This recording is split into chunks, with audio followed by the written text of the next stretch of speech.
Saudara, Majelis Ulama Indonesia mempersiapkan strategi untuk menghadapi perubahan yang mungkin terjadi di Indonesia. Langkah ini sebagai bagian menghadapi tantangan global yang semakin terlihat di depan mata. Majelis Ulama Indonesia khawatir dengan kondisi perekonomian 2023 yang bisa saja gelap. Hal ini merupakan tantangan global yang menghantui bangsa Indonesia sejak 2022. Permasalahan COVID selesai, muncul masalah lain.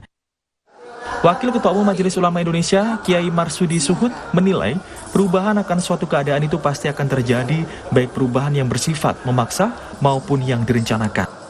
Namun ia menjelaskan bahwa seperti apapun keadaannya, Majelis Ulama Indonesia MUI secara aktif mengajak bangsa Indonesia untuk bersama-sama mempersiapkan strategi menghadapi perubahan yang akan datang. Ketika ada perubahan yang memaksa kita harus berubah, apa yang harus dilakukan? Yang harus dilakukan adalah ngambil perubahan yang nomor 2, yaitu namanya at-taghyir al-ikhtiyari.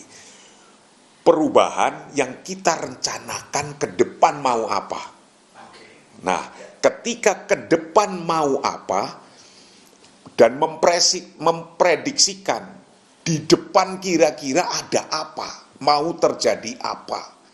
Nah, itulah perubahan ikhtiari yang harus dilakukan. Tidak cukup hanya pemerintah saja, tapi kita sebagai bangsa Indonesia, individu-individu atau yang bergabung berorganisasi di MUI menyoroti sejumlah masalah yang terjadi di masyarakat, seperti bahan pokok yang semakin mahal dan gaji pekerja yang tidak sesuai yang dikhawatirkan akan sampai tahun 2023.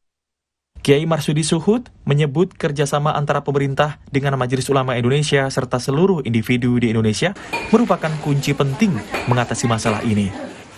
Bantuan-bantuan sosial salah satunya juga menjadi ujung tombak pemerintah untuk membantu masyarakat dari harga bahan pokok untuk kebutuhan makan sehari-hari. Tim Liputan Kompas TV.